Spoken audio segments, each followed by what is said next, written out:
¿Qué tal? Buenas noches a todos. Vamos a esperar a que se vayan uniendo a la transmisión y empezamos en unos minutitos.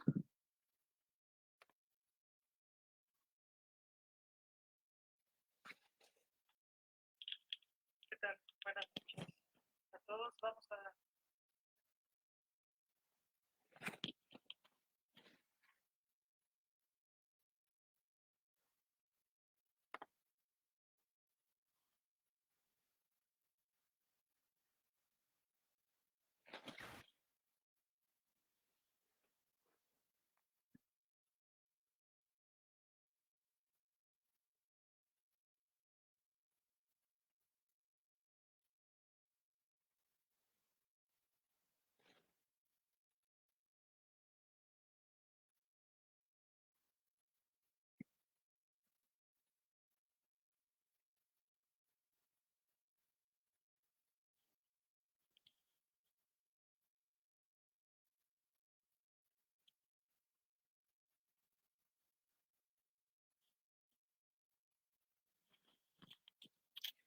Saludos hasta Ecuador, Andrés.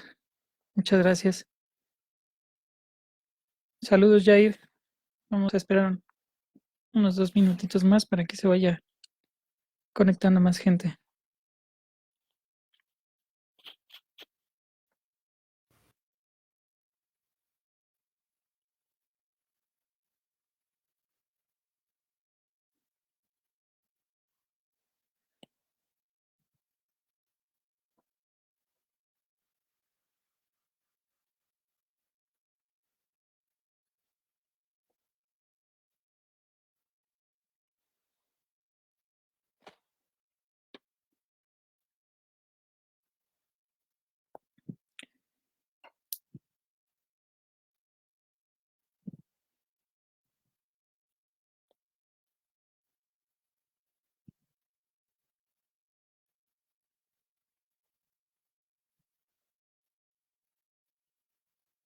Muy bien, vamos a comenzar. Antes que nada, muchas gracias a Sime, a Abril Telles por la invitación. Y bueno, parte de este equipo con el que he estado trabajando constantemente. Vamos a, vamos a comenzar con esto. La sesión de hoy es sobre el uso de ácido tranexámico en atención prehospitalaria. Pueden ir haciendo sus preguntas. Si es posible, tratar de esperar hasta el final. Si no, las pueden ir haciendo. Las voy a ir viendo durante la plática, cualquiera de sus dudas, para tratar de contestarla en el momento. Soy el doctor Alejandro Santillán, director médico de CIME. Y bueno, en esta ocasión también les comento que esperamos la siguiente semana ya tener listo nuestro curso de actualización en medicina prehospitalaria, que va a incluir un tema de estado de choque hemorrágico. Parte de este tema de ácido tranexámico está incluido en esa presentación y vamos a dar un pequeño preámbulo con ese tipo de contenido. Bueno, para que se animen a tomarlo, posteriormente también estaremos subiendo algunos otros cursos en línea que podrán tomar y como siempre tienen sus puntos para recertificación en la Cruz Roja. Bueno, sin más vamos a comenzar. Vamos a hablar un poco del contexto, en qué pacientes vamos a utilizar el ácido tranexámico y posteriormente entraremos de lleno en el medicamento. El choque puede ser definido de muchas formas. Tal vez conocemos la clásica descripción de eh, un estado de hipoperfusión tisular agudo, multisistémico, con múltiples causas.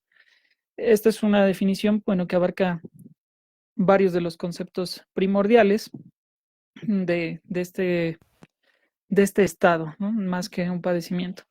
Es una falla circulatoria sistémica. Sabemos que aumenta de forma significativa la mortalidad, sobre todo en aquellos pacientes que se encuentran ya en una fase o en una etapa irreversible del estado de choque o shock, y que generalmente esto los va a llevar a una falla multiorgánica. Esta falla multiorgánica posteriormente tendrá un aumento bastante alto en la mortalidad de los pacientes. Vamos a ver que en este caso, esta falla circulatoria va a producir una, una falla en el aprovechamiento del oxígeno por los tejidos, y esto también es definido como un desequilibrio entre el aporte y la demanda. Vamos a ver en las siguientes diapositivas una pequeña explicación sobre cómo es que se produce este aporte y esta demanda, qué factores influyen para que se entregue el oxígeno a los tejidos y por lo tanto las células puedan tener un metabolismo normal y estar cumpliendo las funciones corporales sin mayor compromiso. Vemos que se requiere mantener un metabolismo aeróbico y parte del bloqueo, la disminución en la entrega de oxígeno va a generar un metabolismo anaeróbico que va a producir los principales datos no clínicos, sino de laboratorio, como es la elevación del láctico o del lactato en este caso, medido a veces incluso antes de cualquier signo vital alterado, por ejemplo, antes de elevarse una frecuencia cardíaca, antes de hacer hipotensión, de disminuir la presión de pulso, etcétera, muy probablemente el lactato en algunos casos se eleve por arriba de 2, lo cual sería un indicativo de hipoperfusión. Entonces, hay muchas formas de medir, incluso antes de la clínica, el laboratorio, pero generalmente esto no está disponible en atención prehospitalaria y hay que valorar sin duda también las cuestiones clínicas. Y parte de esa evaluación clínica nos incluye tener un pensamiento crítico en el cual recordar que la hipotensión no significa estado de choque. La hipotensión es un dato generalmente ya tardío de un choque descompensado. El choque compensado empieza con algunos otros datos clínicos, tenemos algunas ventanas para verlo, como la neurológica, a través de incluso ansiedad del paciente hasta llegar a la pérdida del estado de alerta en casos más graves. Alteraciones en la circulación cutánea y alteraciones renales que nos van a dar algunas alteraciones en estos principales aparatos o sistemas. Sin embargo, la hipotensión, recordamos que no se va a dar hasta que los mecanismos compensatorios se gastan, acaba su capacidad para regular y para mantener una perfusión adecuada. Por lo tanto, la hipotensión, cuando la encontramos, nos hace referencia a un estado de choque ya descompensado, ya más tardío. Hablando sobre el aporte de oxígeno, que lo vemos hasta la izquierda en esta gráfica como de O2, depende de dos cosas. La primera es el contenido arterial de oxígeno, que vemos ahí como CaO2. A su vez, este contenido arterial de oxígeno depende de dos cosas: la cantidad de hemoglobina que tiene la sangre y la saturación de oxígeno. Vamos a pensar más allá, la vía aérea y la ventilación son quienes determinan la saturación de oxígeno. El hecho de que haya una vía aérea permeable, que es parte de nuestro tratamiento principal, una de nuestras grandes prioridades en atención prehospitalaria y en urgencias, es el mantenimiento de una vía aérea para que pueda llegar ese aire con oxígeno hasta la membrana alveolo-capilar.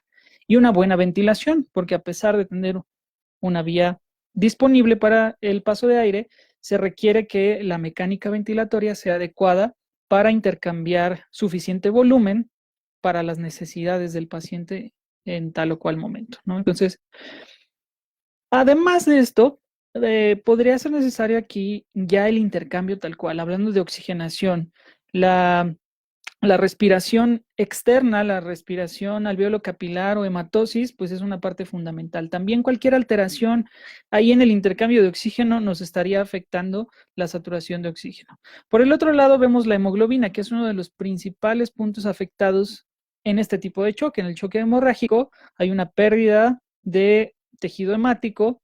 Dentro de este tejido hemático, recordamos que una de las principales funciones es el transporte de oxígeno a través de los eritrocitos que contienen esta hemoglobina. Y esa hemoglobina, al acarrear oxígeno, lo entrega hasta los tejidos de todo el cuerpo. Sin embargo, al no haber suficiente de esta sustancia, de esta proteína, no se va a poder entregar el oxígeno. Esto nos va a determinar una baja cantidad de oxígeno en la sangre. La concentración arterial de oxígeno pues va a disminuir si hay baja saturación o si hay baja hemoglobina. Si hablamos de un paciente que tiene el estado mental alterado por un traumatismo craneoencefálico, pero que además perdió sangre, bueno, estamos hablando de un paciente que a lo mejor tenga un compromiso en la vía aérea, en la ventilación, por lo tanto disminuya su saturación de oxígeno y que además haya perdido sangre, lo cual aumenta de manera significativa el, pues, el grado de la disminución de oxígeno, ¿no? O sea, disminuye la saturación, disminuye la hemoglobina, por lo tanto el contenido arterial se ve bastante afectado. Este contenido arterial, a su vez, multiplicándolo por el gasto cardíaco, va a darnos este aporte, ¿no? ¿Cuánto oxígeno le estamos entregando a los tejidos? Pues depende de cuánto oxígeno hay en la sangre, pero también depende de cómo está circulando ese oxígeno. Y el que se encarga de llevarlo, en este caso, hasta los tejidos, pues es la sangre y es el latido cardíaco, las resistencias periféricas. Entonces vamos a ver en la siguiente diapositiva un poco más sobre el gasto cardíaco. Este gasto cardíaco depende de dos factores. El primero es el volumen sistólico o volumen latido, donde hablamos de la sangre que es expulsada en cada latido por el ventrículo izquierdo, en este caso para la circulación sistémica, y este se multiplica por la frecuencia cardíaca. La frecuencia cardíaca, pues, es prácticamente no hay mucha modificación, salvo si habláramos de una taquiarritmia, de una bradiarritmia, pues estaríamos viendo que a lo mejor se afecta. Pero en lo general, parte de la explicación de cómo es que compensa de forma inicial una pérdida sanguínea, pues es que la frecuencia cardíaca se va a elevar para mantener un gasto cardíaco adecuado, para mantener un aporte de oxígeno adecuado. Ya que si elevamos la frecuencia cardíaca, aunque el volumen disminuya por algún tiempo, nos va a mantener un gasto cardíaco relativamente compensado. Este es el motivo por el cual la frecuencia cardíaca se eleva como uno de los primeros mecanismos compensatorios. Entonces, regresando al volumen sistólico, depende de tres cosas: la precarga, la contractilidad y la postcarga. La precarga, a su vez, se divide en dos principales, que es el retorno venoso, que es la cantidad de sangre que va a regresar a la aurícula derecha, por lo tanto, que va a pasar hacia el ventrículo derecho, y va a ser la dilatación, el estiramiento de las fibras musculares de la aurícula derecha y del ventrículo derecho que van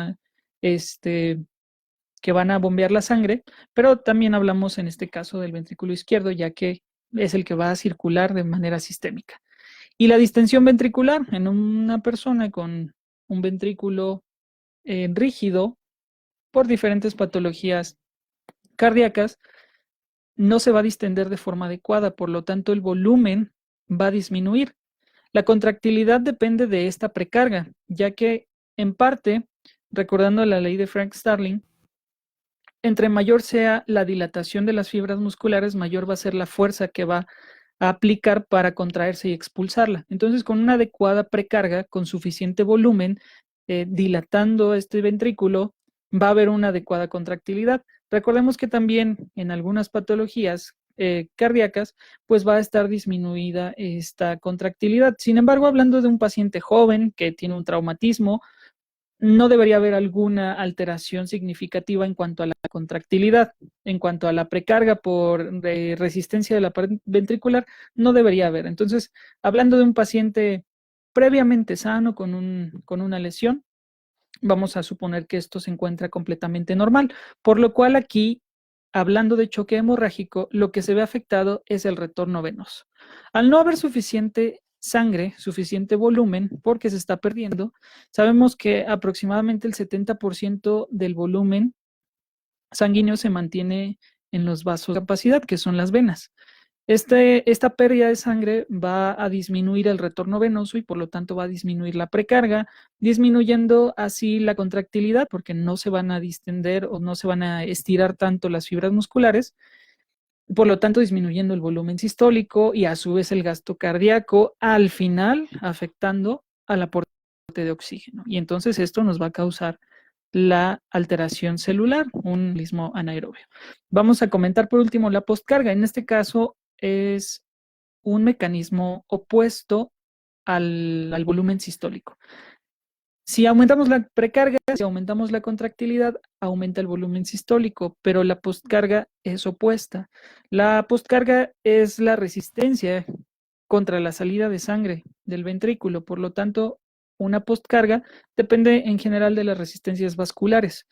Una vasoconstricción, un aumento en la resistencia contra la salida de sangre, va a disminuir el volumen sistólico. Entonces, hablando de estos conceptos básicos, Entendemos que hay varias cosas que pueden afectar el gasto cardíaco, el aporte de oxígeno, y al decir que el estado de choque es un desequilibrio entre el aporte y la demanda, si disminuimos el aporte por todas estas causas, va a haber un estado de choque. Entonces, la pérdida de sangre afecta en diferentes sitios, la pérdida de hemoglobina y por lo tanto la disminución en la capacidad para acarrear oxígeno, y también nos va a disminuir la precarga, disminuyendo el gasto cardíaco. Entonces, por ambos lados nos pega en cuanto al aporte de oxígeno, la pérdida sanguínea. Algunas de las causas principales del choque hipovolémico hemorrágico son derivadas de trauma, ya sea accidental o sea por agresiones, la hemorragia materna en los diferentes trimestres, la hemorragia gastrointestinal, generalmente asociada a complicaciones de enfermedad hepática, hemorragias perioperatorias, que es uno de los principales usos e investigaciones que se le ha dado al ácido tranexámico, y la ruptura del aneurisma aórtico abdominal, que si bien tiene una clínica no tan difícil de ubicar, a veces los pacientes tienen sangrados masivos que son difíciles de alcanzar, sobre todo en el ambiente prehospitalario, que a lo mejor no dan tantos datos fáciles de ver. Un ultrasonido sería excelente, por ejemplo, para valorar a estos pacientes. Sin embargo, es una de las aplicaciones del ácido tranexámico también. En cuanto al choque hemorrágico, los efectos principales, debido a la hipovolemia, la vasoconstricción como mecanismo de defensa, van a generar hipoperfusión y daño a diferentes órganos y con el tiempo en general a toda la economía. Riñones, hígado, intestinos, músculos que consumen más oxígeno van a verse afectados de manera intermedia, pero los que definitivamente se van a afectar desde el inicio con hemorragias exsanguinantes o masivas son el corazón y el cerebro. Esto va a generar hipoxia cerebral, causando desde disminución del estado de alerta hasta lesiones anóxicas y también en el corazón arritmias letales. Algunos de los sitios o causas de sangrado los tenemos listados a la derecha: laceraciones pulmonares, lesiones torácicas en la parrilla costal, que pueden ser pequeñas, una costilla, o pueden ser un tórax inestable, que no solo afecte la pérdida hemática, sino también la mecánica ventilatoria. Lesiones de órganos sólidos, abdominales, recordando que los principales son vaso y en segundo lugar el hígado, en traumatismo contuso, y en penetrante pues incluye ahí parte del hígado y las asas intestinales principalmente. Pensando que las vísceras sólidas son las que van a sangrar de forma muy abundante y que pueden causar un estado de choque de forma rápida. El tubo digestivo alto, hablábamos ya de la clínica, un poquito de esto, varices esofágicas principalmente, fístulas arteriovenosas, pueden no ser tan abundante el sangrado, pero sí causar algún deterioro. Ruptura del aneurisma aórtico abdominal, sangrado de tubo digestivo bajo, principalmente asociado a cáncer, algunos otros padecimientos frecuentes, embarazo ectópico roto, el útero, hablando de hemorragia obstétrica, lesiones vasculares, tanto en trauma como quirúrgicas principalmente, y las fracturas de huesos largos. Sabemos que el volumen puede ser bastante elevado en una fractura de fémur, por ejemplo. No todas estas son indicaciones para el uso de ácido tranexámico, son sitios comunes de sangrado, pero por ejemplo, un pulmón lesionado probablemente nos esté causando más un estado de choque obstructivo que un choque hipovolémico. Sin embargo, no se puede descartar por completo. Entonces, una de las partes fundamentales del uso del ácido tranexámico es una correcta evaluación del estado de choque. El estado de choque se va a beneficiar, el paciente con estado de choque se va a beneficiar del ácido tranexámico cuando la causa sea la pérdida hemática. Si estamos pensando en poner ácido tranexámico a un estado de choque, por ejemplo, por un neumotórax a tensión, probablemente desviemos la atención del verdadero tratamiento, que sería una descompresión. Tal vez en un paciente con sepsis y choque séptico estemos desviando el tratamiento del traslado rápido, el reconocimiento, el uso de antibióticos tempranos. Entonces, es importante entender que el ácido tranexámico, si bien no va a causar alteraciones significativas en el paciente, no va a tener efectos adversos casi no se han reportado en pacientes que no tengan un sangrado significativo, sí aumenta por ahí el riesgo de enfermedad tromboembólica. Entonces, un paciente que tiene un estado de choque por otra causa que no sea hemorrágico, que le damos ácido tranexámico tratando de tal vez corregir, tenemos la duda, es válido, sobre todo cuando es altamente probable, pero si definitivamente no evaluamos bien, tratamos un estado de choque completamente diferente con ácido tranexámico, más si el paciente tiene antecedentes o factores de riesgo para enfermedad tromboembólica, le damos ácido tranexámico, promovemos la formación de coágulos, de trombos y probablemente una complicación pulmonar, ¿no? Una tromboembolia pulmonar. Entonces, si bien se ha descrito como un medicamento muy bueno, muy seguro para los pacientes, tiene sus riesgos y todo depende de una correcta evaluación. Entonces, no todas estas serían indicaciones siempre que se puedan tratar. Si una hemorragia externa es tratable, es controlable, no hay necesidad generalmente de utilizar el ácido tranexámico. Requeriremos otras intervenciones como agentes hemostáticos, el uso de torniquete, empaquetamiento de las heridas, presión directa como primer punto y dejar el ácido tranexámico para aquellas hemorragias internas que no podamos controlar.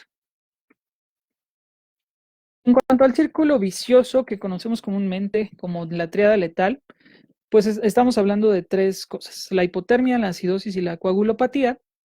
Y el hecho de la coagulopatía sabemos que va a afectar de manera significativa también a los otros componentes. Es un círculo vicioso porque una afecta a la otra y la promueve. Y además es muy importante porque generalmente es iatrogénica esta triada. Nosotros somos los principales promotores de esta triada letal. Al administrar sobre todo una sobrereanimación con cristaloides, disminuimos la capacidad de transportar oxígeno porque dos cosas primero. Estas soluciones no tienen eritrocitos, no tienen hemoglobina, no tienen la capacidad de transportar oxígeno, diluimos las células que sí lo tienen y además en hemorragias no controladas, administrar cristaloides, sobre todo a volúmenes altos, a altas velocidades, puede causar un aumento de la presión en el sitio de sangrado, de la presión de sangre, la presión arterial o venosa del el sitio donde está la herida y entonces hacer que el paciente se desangre más rápido. Esta elevación de la presión por pasar bolos bastante grandes de solución, aparte de diluir, pueden hacer que sea más difícil que el coágulo se forme en esa porción por el aumento de la presión. Esto definitivamente el uso del ácido tranexámico se asocia con el tratamiento de la hipotensión permisiva. Esta hipotensión permisiva que incluso algunos reportes lo marcan hasta 40 milímetros de mercurio de presión arterial media, que sonaría como bastante descabellado, pues a veces estos pacientes hay que mantenerlos bastante hipotensos para prevenir que se sigan desangrando por la administración excesiva de líquidos. Además, estos cristaloides generalmente los administramos a temperatura ambiente, lo cual promueve la hipotermia y también la hipotermia, recordemos que afecta la curva de disociación de la hemoglobina, afectando la oxigenación del paciente. Entonces, por ahí nos está pegando por otro lado también. Y la temperatura está asociada también con el proceso de coagulación. La hipotermia generalmente disminuye la velocidad de coagulación, entonces estamos nosotros mismos afectando aquí. Y por ahí viene con un asterisco la generación de acidosis, que también con la solución salina en abundantes volúmenes podríamos generar esta complicación, si bien no es motivo suficiente para contraindicarlo como solución de inicio, probablemente en algunos casos pueda ser una segunda opción. Sin embargo, no hay nada completamente claro hasta el momento sobre que no se deba usar o que se deba usar siempre, ¿no? Entonces, es una opción, es una de las primeras opciones, pero hay que tener cuidado con esta generación de la tríada letal.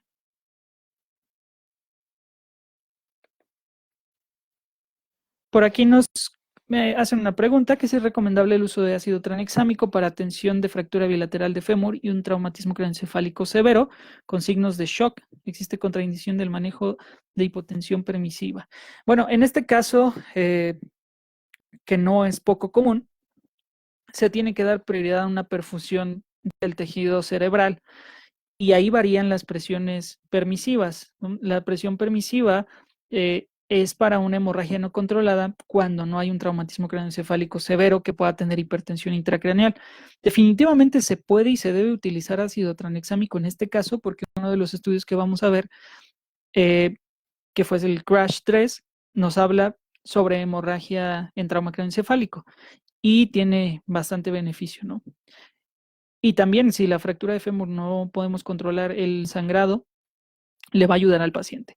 El tratamiento ahí no nos vamos a meter tanto, pero se tiene que enfocar un poco más en mantener el tejido cerebral que una hipotensión permisiva. Definitivamente ese paciente tiene que llegar lo más pronto posible a una cirugía de control de daños, a un quirófano, porque esas fracturas de fémur, si no podemos detener el sangrado, van a provocar bastantes complicaciones.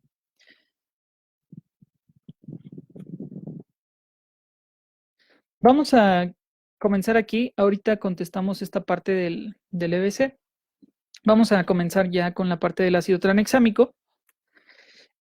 Este medicamento fue creado durante varios años, estuvo en investigación, en pruebas, en los años 50 y 60 por estos esposos, espero pronunciarlo bien, Shosuke y Yutako Okamoto, que son dos médicos de Japón que se dedicaban también a la docencia. A partir del ácido aminocaproico, empezaron a estudiar diferentes opciones para prevenir la mortalidad materna, ¿no? Este medicamento, el ácido tranexámico, se generó con la intención de disminuir la mortalidad materna en Japón debido a la cantidad bastante importante de muertes por hemorragia. Entonces, ya a lo largo de los años empezó a ver su utilidad en otras áreas. Sin embargo, de inicio fue esta su finalidad. Ya en 1962 fue cuando se publicó el uso ya de este ácido tranexámico precisamente en ese contexto, y ahí, bueno, tenía un nombre químico y todo que posteriormente ya cambió simplemente a ácido tranexámico. Este medicamento es un antifibrinolítico. La fibrinolisis es un proceso natural para, digamos, regular la coagulación. Así como hay un proceso de cicatrización donde de pronto el tejido se produce excesivamente y hay una remodelación para evitar el daño, para evitar que sea exagerado el proceso de recuperación, así como en el estado, como en la respuesta sistémica a las lesiones, existe un estado proinflamatorio y un estado antiinflamatorio. Lo mismo pasa en esta parte en la coagulación. Existe la activación de factores de coagulación, existe la formación de los coágulos en el sitio lesionado. Sin embargo, también se activan mecanismos para prevenir que haya trombosis. Entonces, parte de eso es este mecanismo fibrinolítico para, de cierta forma, remodelar y evitar un estado procoagulatorio que pueda afectar al paciente con trombosis. Es un medicamento que se considera un análogo de la lisina. En la siguiente diapositiva vamos a ver un poquito sobre este mecanismo de acción. Les comentaba que se usó el ácido aminocaproico como precursor en el desarrollo de este medicamento y se refiere en diferente literatura que es entre 10 y 27 veces más potente precisamente el ácido tranexámico que el ácido aminocaproico. Entonces, esta es la razón por la cual, pues en todos los estudios se utiliza el ácido tranexámico en vez del ácido aminocaproico, que ahí tiene algunas indicaciones fuera de urgencias. En cuanto al mecanismo de acción, vemos que el plasminógeno, una proteína que va circulando normalmente en la sangre, es producido en el hígado y este va a ir viajando de manera libre hasta que se une con el activador tisular del plasminógeno. Este activador tisular del plasminógeno se libera cuando hay lesiones tisulares, a través del endotelio es liberado a la circulación y se une al plasminógeno, pero también se une a la lisina. Esta combinación genera una transformación enzimática donde la lisina unida al activador tisular transforman el plasminógeno en plasmina. La plasmina, digamos que es la forma activa, la cual va a degradar la fibrina. La fibrina, como parte final de la cascada de coagulación, va a estar manteniendo las plaquetas y los eritrocitos unidos como una red, como una malla, formando el coágulo. Entonces, esta plasmina va a romper la fibrina que ya formó los coágulos para evitar una sobrecoagulación. Sin embargo, a nosotros, en el paciente que está sangrando de manera excesiva, que está con un choque hemorrágico, pues nos interesa que no deje de coagular, que no se rompan los coágulos que ya formó en el sitio de sangrado. Entonces, la utilidad del ácido tranexámico, al ser un análogo de la lisina, es unirse al activador tisular, unirse al plasminógeno, pero esa combinación no va a transformar al plasminógeno en plasmina. Por lo tanto, no va a haber un proceso de fibrinólisis, no se va a degradar el coágulo que ya se formó, manteniendo por más tiempo en el sitio de sangrado un coágulo que evite que continúe sangrando el paciente, ¿no? Entonces, como mecanismo general, esta es la función. En esta imagen, en este esquema, vemos un poquito del lado izquierdo el activador tisular del plasminógeno, cómo llega con el plasminógeno, que lo vemos ahí como un bacilo, como un bastoncito rojo, y este se va a activar, decíamos, en conjunto con la lisina para formar la plasmina, que es como también este bastoncito, pero que ya tiene una entrada, como una forma para acoplarse a otro tipo de enzimas. Esta plasmina activa va a ir degradando a la fibrina.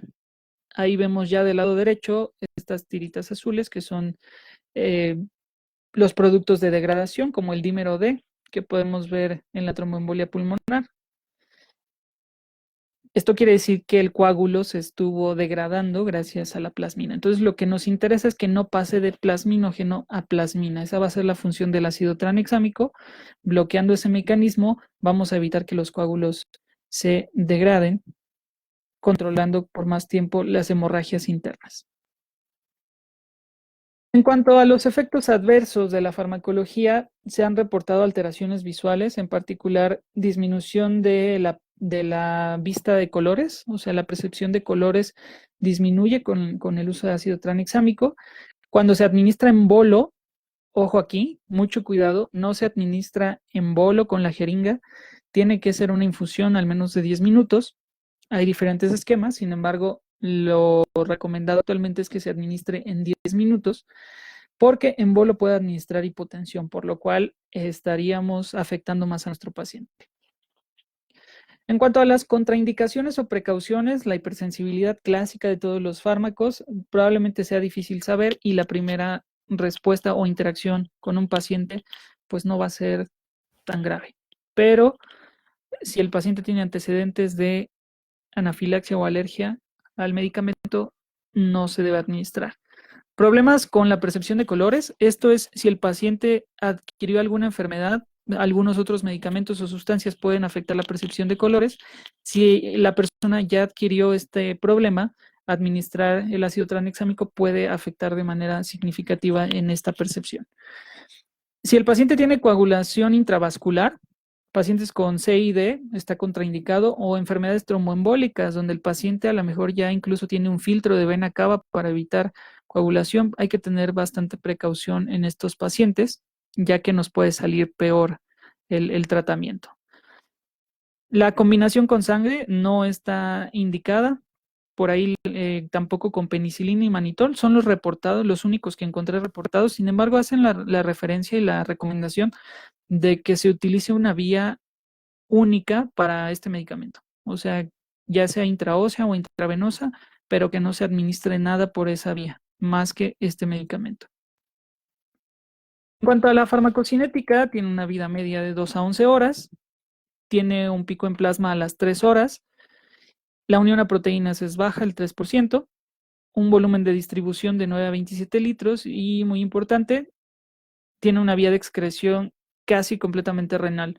En los pacientes con enfermedad renal puede tener ahí ciertas complicaciones al eliminarse. Entonces, hay ajustes, sin embargo, en este caso, en urgencia no se reporta algún ajuste en el momento. Tiene algunas otras indicaciones en pacientes con angioedema, por ejemplo, en procedimientos odontológicos, en pacientes con hemofilia, y en ellos se recomienda bajar la dosis.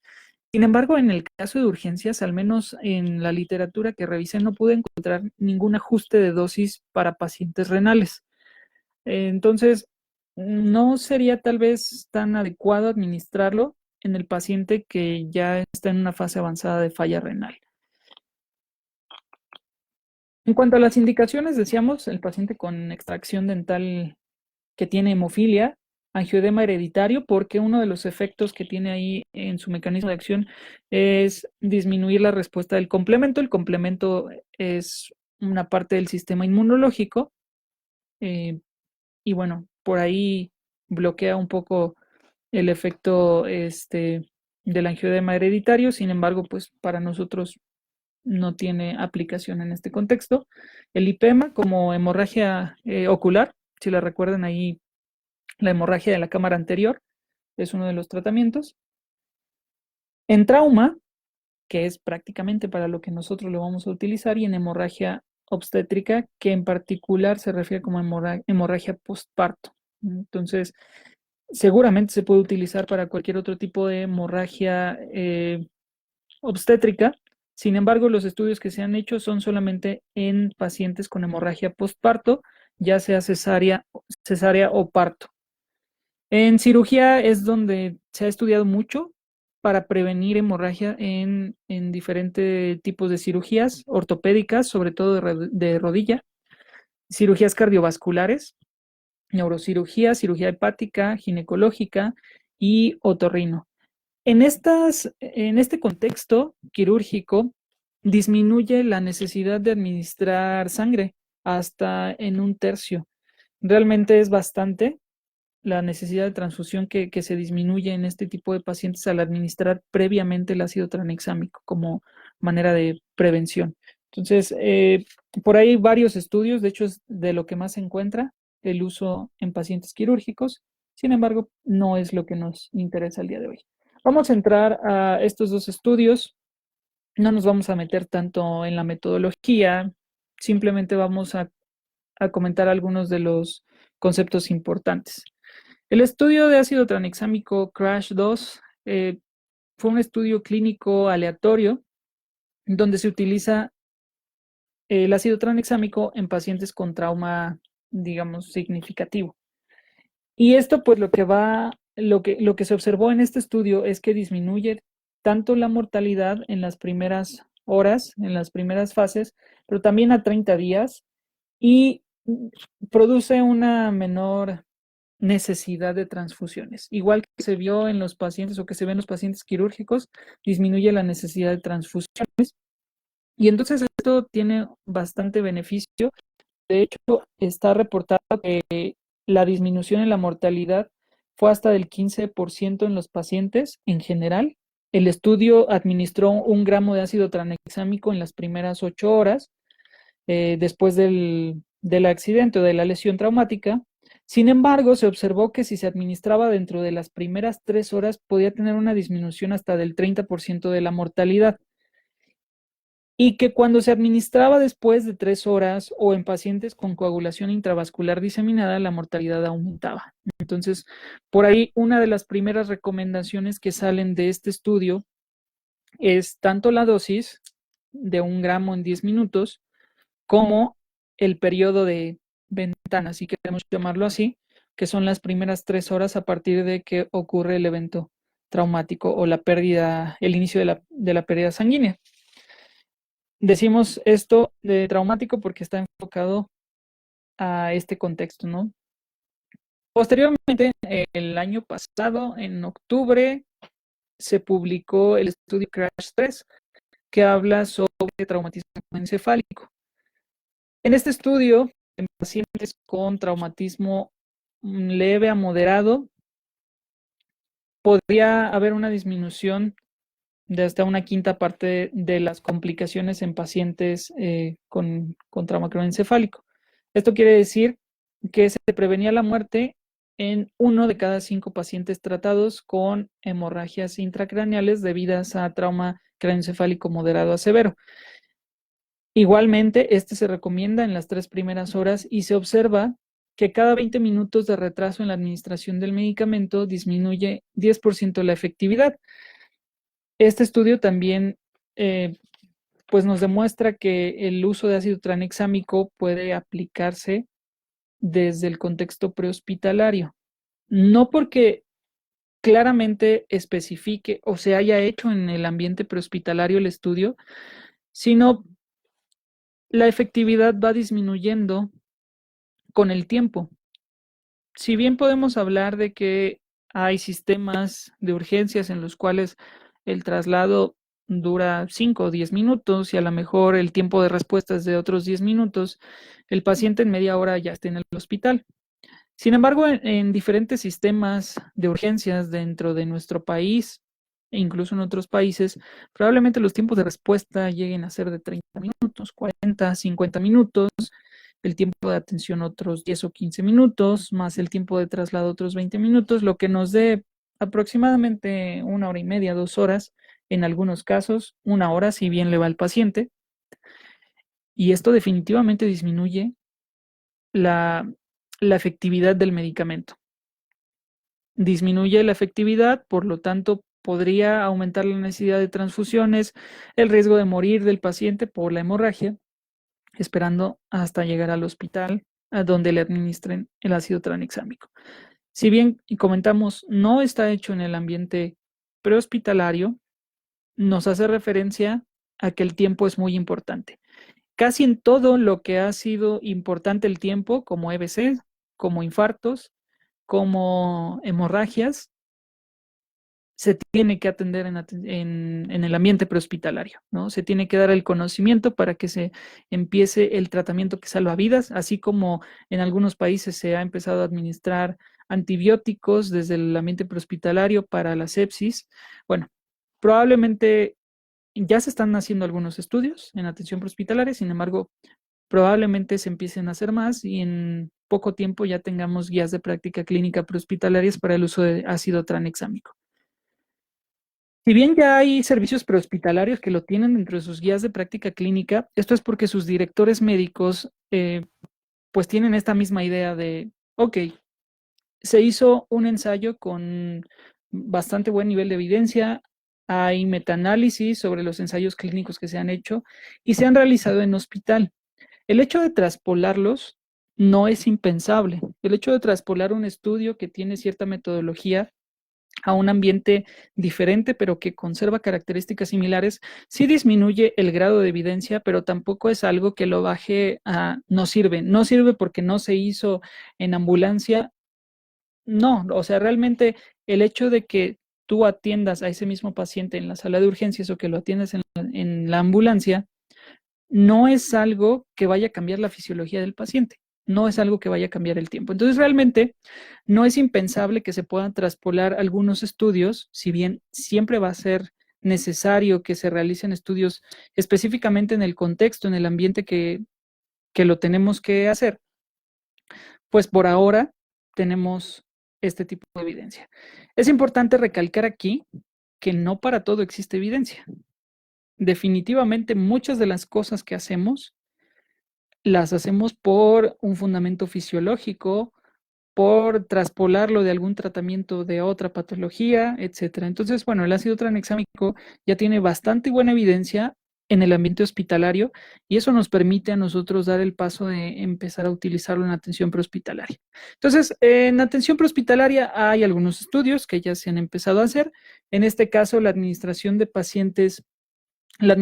ácido tranexámico en pacientes en atención prehospitalaria que llegaron a un centro de trauma de nivel 1, lo que nos dice es que disminuyó la mortalidad para estos pacientes, disminuyó también la necesidad de transfusiones y eso es muy importante. Las transfusiones de sangre no son inocuas, las transfusiones tienen serias complicaciones, tienen sus indicaciones, requieren toda una infraestructura, requieren donadores, no siempre hay bancos de sangre en los hospitales, sobre todo cuando hablamos de hospitales pequeños, disminuir eso vale mucho la pena, ¿no? Entonces, en este estudio, si bien concluyen, igual que en la mayoría de estudios prehospitalarios, que hace falta más evidencia y otros estudios, ya es un paso muy importante, ya es un paso bastante importante realizar este tipo de estudios. Entonces, si nos, sí nos reporta este estudio que hay disminución en la mortalidad, disminución en la necesidad de transfusiones.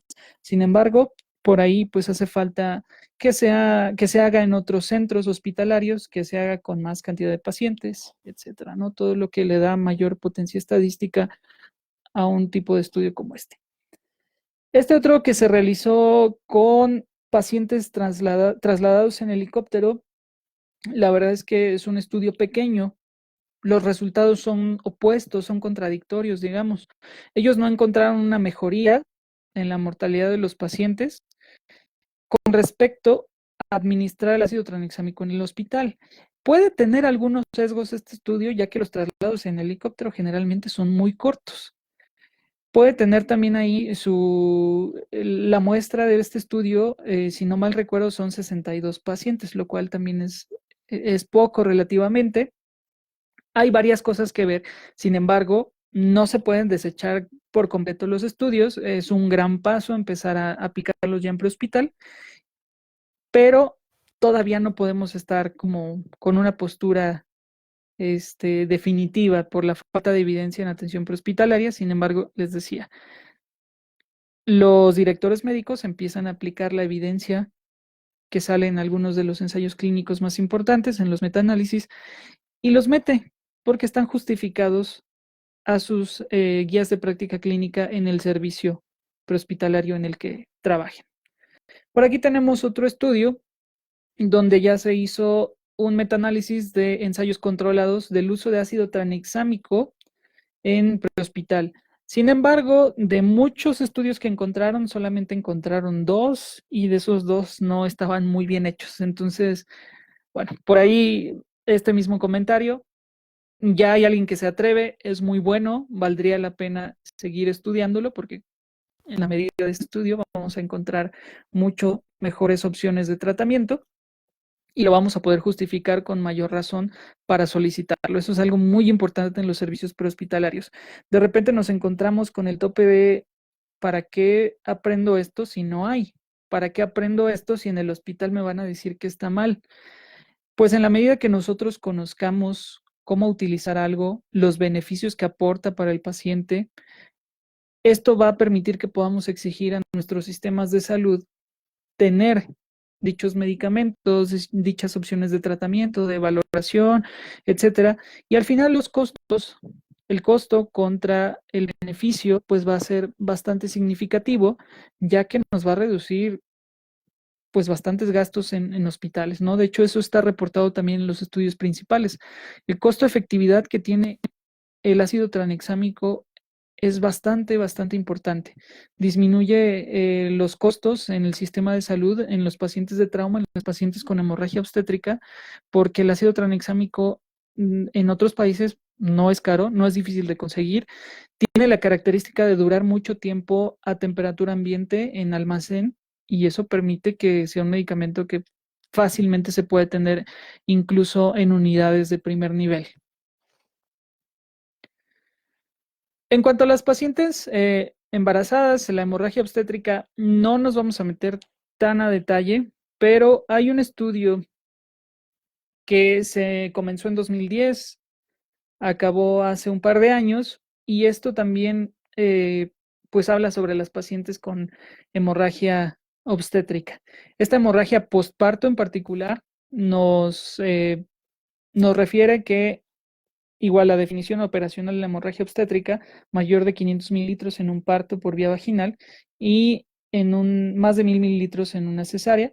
Es como definieron ellos la hemorragia postparto y así decidían iniciar la administración de ácido tranexámico. En este caso, la administración fue con jeringa, pero igual fueron los 10 minutos, ¿no? Realmente la dosis fue igual, los 10 gramos. Solamente ellos consideraban una dosis extra si la paciente después de 30 minutos seguía sangrando, pero en general la dosis, el esquema es muy parecido. Ellos refieren que hay variantes de dosis que van desde 1 hasta aproximadamente 100 miligramos por kilo, en diferente literatura, en cirugía cardíaca, contra ortopédica, etcétera, etcétera. Al estar buscando todo esto, los rangos de dosis son muy, muy elevados. Entonces se basan más bien en las concentraciones medias del medicamento en la sangre para decidir qué dosis darle. Y entonces así se llega a esta dosis de 1 gramo en 10 minutos, que es un esquema muy parecido al que utilizaron para estas pacientes embarazadas. Y pues lo que se encontró después de este estudio es que disminuía la mortalidad de estas pacientes en 20% en general, pero disminuía en 30% cuando se administraba en las primeras 3 horas a partir del nacimiento del producto. Entonces, es muchísimo, 30% es bastante. Obviamente se asocia a todos los otros tratamientos para el control de la hemorragia obstétrica. No se puede dejar de dar tocolíticos, no se puede dejar de dar masaje uterino y alguna de las otras opciones. La disminución es importante. Este 20 y 30% no es solo, ahí tengo que hacer la corrección, no solo es de mortalidad.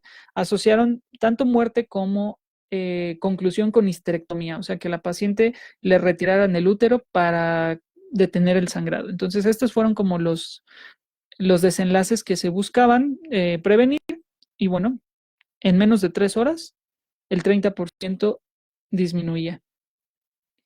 Nos deja algo muy importante este estudio. Si recordamos, en Crash 2, en Crash 3, en trauma craneoencefálico, disminuía cada 20 minutos el 10% la utilidad. Pues tanto el estudio en pacientes embarazadas como el estudio Crash 2, en un análisis posterior, nos dicen que cada 15 minutos aumenta 10% la utilidad también del medicamento. Estos dos conceptos finales sobre la disminución dependiendo del tiempo dan gran parte de la justificación de por qué debería utilizarse la atención prehospitalaria, considerando nuestro sistema de urgencias, nuestro sistema de salud en México, los tiempos prolongados de traslado, justifica de cierta forma el hecho de que se deba utilizar en atención prehospitalaria. Además, a eso le agregamos que generalmente para que un paciente pase a quirófano directamente, que es prácticamente una vez al año, que a lo mejor le toque a alguien, es muy difícil que realmente te atiendan directamente, te reciban ya esperándote para pasarlo a quirófano al paciente, a pesar de que les hayas reportado en dirección médica o por adelantado, es difícil. Algunos sistemas lo tendrán, contacto directo con el hospital, pero en general el paciente todavía se va a tardar al menos 30 minutos más en la sala de choque o en la sala de urgencias antes de que el cirujano lo vaya a valorar y lo meta a quirófano. Entonces, esto todavía aumenta más los tiempos en los que se van a controlar el sangrado. ¿Cuáles son las ventajas del uso de ácido tranexámico en trauma? Ya hablando de aplicarlo en atención prehospitalaria, pues la reducción de la mortalidad tiene pocos efectos adversos. Realmente son pocos los estudios que han asociado ahí la enfermedad tromboembólica o que han reportado efectos adversos tromboembólicos. Es fácil de usar, realmente con una solución de 100 mililitros y una ampolleta, tu equipo de venoclisis, no hay forma de equivocarse. Ahorita adelante vamos a ponerles para un normogotero prácticamente 3 gotas por segundo, les dan los 10 minutos el medicamento. Útil en traumatismo craneoencefálico y las desventajas solo se puede usar en las primeras 3 horas. Espero que nadie llegue después de 3 horas de un trauma significativo por un paciente, pero si llegan después de 3 horas, no lo administran. Recuerden que puede aumentar la mortalidad. Y la accesibilidad en México desafortunadamente es limitada. En algunos eventos internacionales deportivos, por ejemplo, carreras de Fórmula 1, Fórmula eléctrica, realismo, se pide dentro de los medicamentos de stock. Tiene que estar forzosamente ahí el ácido tranexámico. Entonces ya vamos de gane en ese sentido. Para la administración, aquí está la parte práctica. Realmente es muy sencillo. Esta ampolleta viene en 10 mililitros, algunas vienen en 5, dependiendo del país. Se administra 1 gramo, 1000 miligramos, es como viene la ampolleta. Recuerden, si viene de 500 miligramos, hay que utilizar 2, nada más. Tienen que aforarla a 100 mililitros. Esos 100 mililitros pueden ser de solución salina normal al 0.9, Ranger lactato o Hartmann, y también pueden ser en glucosa al 5%. Para que la infusión pase aproximadamente en 10 minutos, recuerden, no va en bolo, puede causar hipotensión, tiene que ser en 10 minutos al menos. Tienen que ponerle 3 gotas por segundo. Si tienen una bomba de infusión que solo les da mililitros por hora, le pueden poner 600 mililitros por hora y se los va a dar en 10 minutos. Si tienen una bomba de infusión que le ponen ahí el volumen y el tiempo, bueno, no hay mayor problema. Le ponen los 100 mililitros en 10 minutos y se los va a dar. Entonces, si tienen un normogotero de 20 gotas por mililitro, aproximadamente 3 gotas por segundo van a ser suficiente para pasar esos 100 mililitros en 10 minutos. Recuerden, como punto práctico para aquellos que a lo mejor no han tenido formación en administración de infusiones, es recomendable que, bueno, no es recomendable, es necesario que primero pongan el medicamento en la bolsa y después purguen su solución. Parece algo muy básico y muy sencillo, pero es importante porque si no, hay entre 15 y 18 mililitros en el equipo de venoclisis que no traen medicamento, si purgan antes de diluir el medicamento. Entonces es un punto importante. La dosis de mantenimiento reportada para pacientes de trauma, en este caso en el CRASH 2, es de 1 gramo para las siguientes 6 horas. Ahí a lo mejor ya no les toque tanto administrarlo, puede ser como recomendación si quieren iniciarla. 1 gramo en 6 horas, pues depende ahí sí en cuánto volumen lo diluyan. Sería ideal colocarlo en una bomba de infusión y si lo van a poner a goteo, que sea una solución un poco más grande. Sin embargo, esto ya se podría dejar para que se realice en el hospital. El que tiene mayor beneficio es la dosis de carga o el bolo o la infusión inicial. Es preferente que sea una vía vascular exclusiva. Recuerden no pasarla en la misma vía que están pasando sangre. Penicilina, en este caso pues yo evitaría cualquier tipo de antibiótico, no está reportado, sin embargo tampoco se ha mezclado con todo tipo de medicamentos, las reacciones no están bien definidas, por eso nos refieren que de preferencia vaya por una vía solita. Manitol también, ojo, con manitol sí está contraindicado mezclarla, y si estamos tratando a un paciente con trauma craneoencefálico, hay que tener ojo ahí con no mezclarlas. Vamos a una pequeña parte práctica del estado de choque hemorrágico. El reconocimiento, bueno, tenemos un antecedente, en este caso de trauma, embarazo, aneurisma aórtico abdominal, probablemente el paciente ya lo conozca, falla hepática, etcétera. Cualquier factor de riesgo para sangrar de forma masiva, de forma importante, de una hemorragia interna, lo tenemos que tener en cuenta. La evidencia de una pérdida de sangre, pues esto va a ser muy claro, ¿no? Si hay charcos hemáticos, si hay sangre de forma externa, probablemente lo podamos cohibir. Si ya no hay algún otro sitio de sangrado interno, no tenemos la sospecha, no hay necesidad, recuerden, de administrar el ácido tranexámico. La clínica, signos vitales muy importantes, recuerden, frecuencia cardíaca se eleva de manera inicial, disminuye la presión de pulso, hay aumento de la frecuencia cardíaca, puede haber diaforesis, el paciente puede estar agitado, puede empezar a tener sed, la piel se pone pálida, el llenado capilar disminuye, etcétera. Todos estos signos de estado de choque que conocemos y que hemos visto en nuestros pacientes, pues nos deben orientar definitivamente. Recuerden que un sitio de sangrado común y que no da datos a veces de forma tan temprana es el abdomen, entonces hay que tener por ahí el índice de sospecha de acuerdo al mecanismo de lesión. La hemorragia abdominal o pélvica son muy importantes en este contexto porque son de las principales que son masivas, que no se pueden controlar de forma externa. Hay que calcular los índices de choque, el índice de choque modificado, que nos pueden ayudar a valorar esto. Y evaluación para clínica, perdón, la ecografía, fundamental, el protocolo Roche para la detección de estado de choque, y en este caso podemos encontrar prácticamente varias de las causas de estado de choque. Podemos encontrar hemorragia abdominal, no en todos lados, de pronto por ahí la hemorragia retroperitoneal se esconde un poco.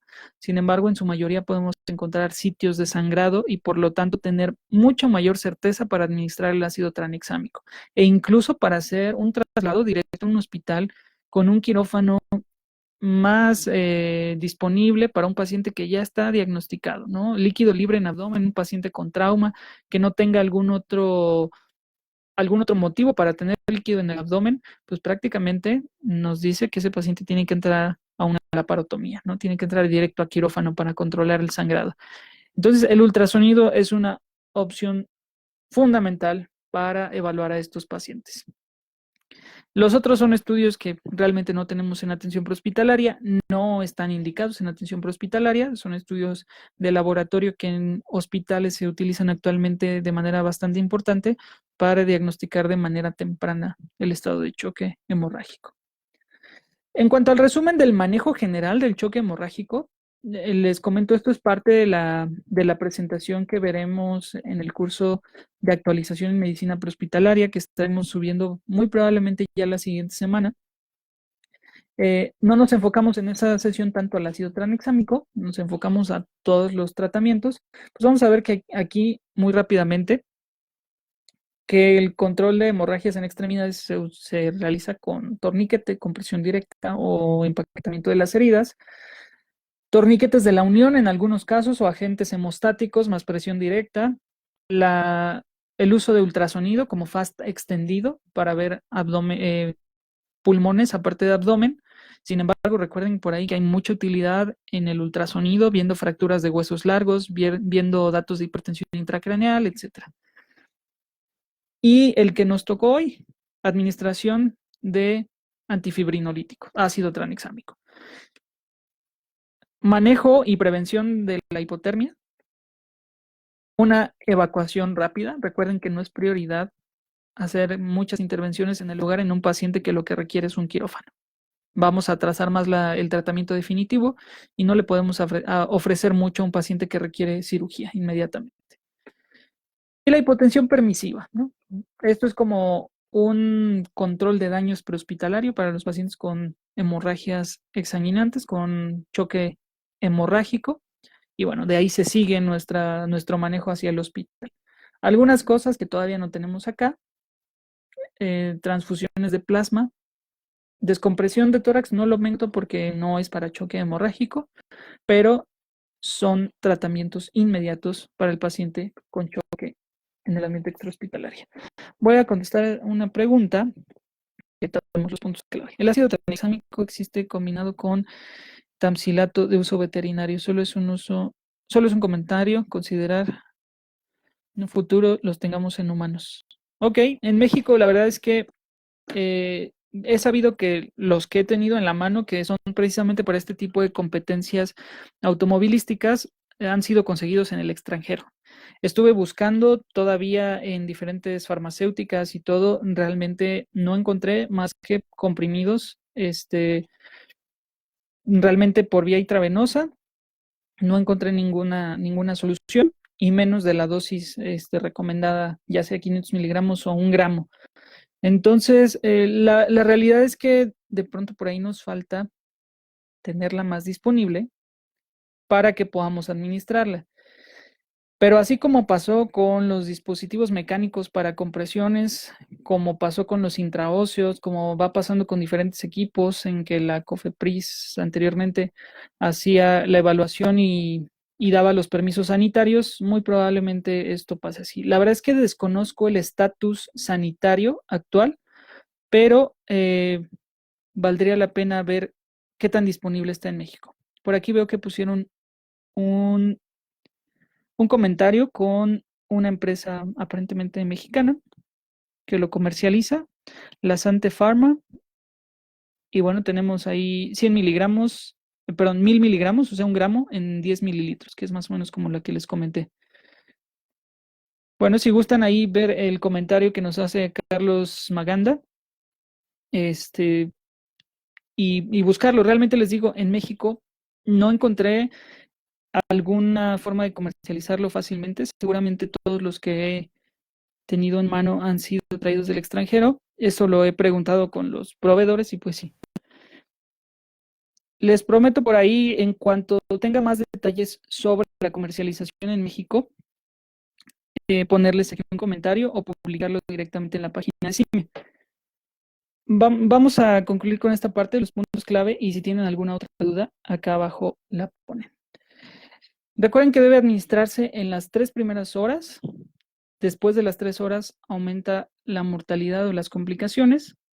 Cada 15 minutos disminuye 10% la efectividad.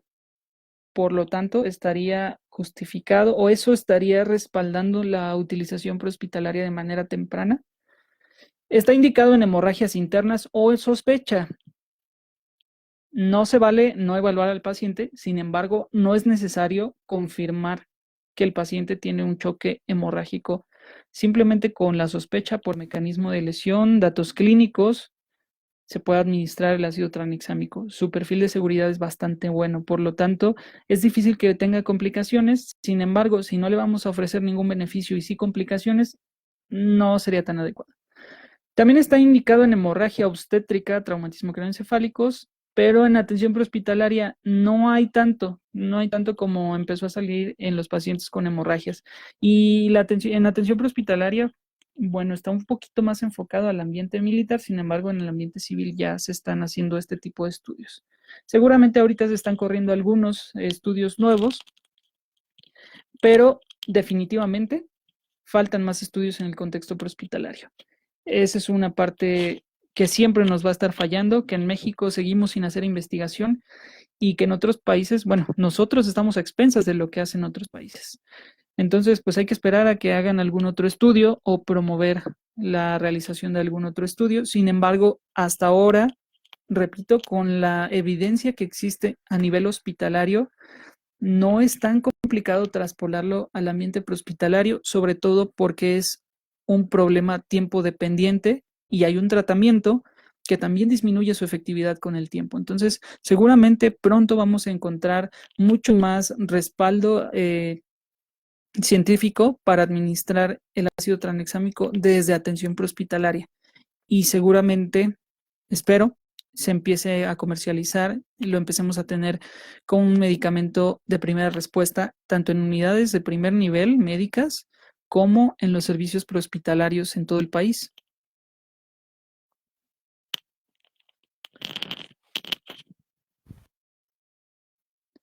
Me preguntan acá si la infusión puede ser en 30 mililitros con un hormogotero, una gota por segundo. Mira, realmente nos vamos a la misma situación. El estudio lo hizo en 100 mililitros. Es como, ok, solo se ha probado en 100 mililitros, en 10 minutos. Es como trata de hacerlo así. Sin embargo, no nos dicen que no se puede hacer con menos o con más volumen. Si lo puedes hacer con 30 mililitros, a lo mejor sea más difícil que consigas una solución de 50 y le saques 20 mililitros que conseguir una de 100 y sacar 10 mililitros. Entonces, por ahí un poquito en la practicidad también puede ir esta situación de diluirlo en 100 mililitros. Pero si tú lo diluyes en 30 o si tienes una bomba de infusión y lo diluyes en una jeringa, perfecto. O sea, la verdad es que no es porque vaya más o menos concentrado el medicamento, sino por el tiempo de administración, probablemente por la practicidad. Les digo, así se hizo el estudio, por lo tanto, así se recomienda la dosis actualmente, pero no hay nada que diga que no puede pasar más diluido o más concentrado el medicamento. Eso sí, mientras no pase en bolo.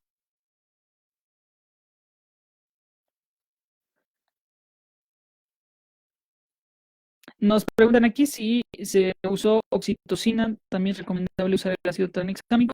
Sí, recuerden que la oxitocina se utiliza generalmente desde el manejo activo del trabajo de parto, incluso antes de que salga la placenta en algunos casos.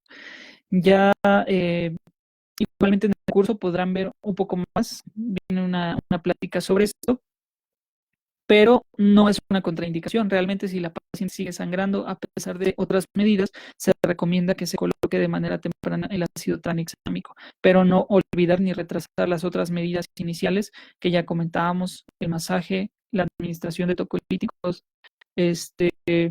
perdón, de oxitocina, oxitóxicos y algún otro tratamiento como pinzamiento, compresión, etcétera. Cualquiera de estos otros tratamientos que son fundamentales, que son más sencillos, más rápidos, prácticamente disponibles para todos, hay que hacerlos de forma inicial.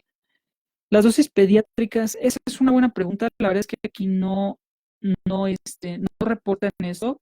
Desafortunadamente, en niños casi siempre llega después este tipo de estudios. Entonces, voy a buscar por ahí si hay alguna referencia y con gusto la comento aquí de nuevo en el video para que podamos saberlo todos. Hasta donde yo leí, no encontré ninguna referencia a dosis pediátricas. Lo que sí venían unas dosis por peso, que esas estarían también probablemente justificadas para pacientes pediátricos. Sin embargo, les digo que las variaciones eran impresionantes porque eran para diferentes tipos de cirugías, diferentes contextos clínicos, pocos de ellos para urgencias. Entonces, realmente, por el momento, no encontré ninguna, pero si la encuentro, con gusto la comparto. Judith, las afecciones en la vista tampoco hace referencia realmente, solamente dice no combines un paciente que ya tiene alteración en la percepción de colores con con la administración de ácido tranexámico. No refiere, voy a buscarlo también, si son permanentes las complicaciones o tiene algún periodo de recuperación. Por ahí lo busco, que no viene, no hay mucho en los libros de farmacología tampoco sobre este medicamento. Entonces hay que irle indagando bastante. Lo busco con gusto. No sé si alguien tenga alguna otra pregunta. Ya nos pasamos un poquito de tiempo, como es costumbre para mí, pero espero que haya sido pues interesante la plática, útil en el sentido de conocer pues que se puede administrar el ácido tranexámico en atención prehospitalaria, que si lo tenemos disponible le ayuda mucho a nuestros pacientes y que podemos empezar a exigirlo para que lo tengamos disponible, ya que sabemos cómo se utiliza. Entonces, bueno, si no hay alguna otra pregunta, ya estas 2 o 3 preguntas que quedé pendiente de contestarles por ahí, lo estaré publicando ya sea directamente en la página de CIME o aquí en el video etiquetándolos. Pues les agradezco su atención, que pasen buena noche y pues a seguir aprendiendo en favor de nuestros pacientes. Un saludo a todos, nos vemos.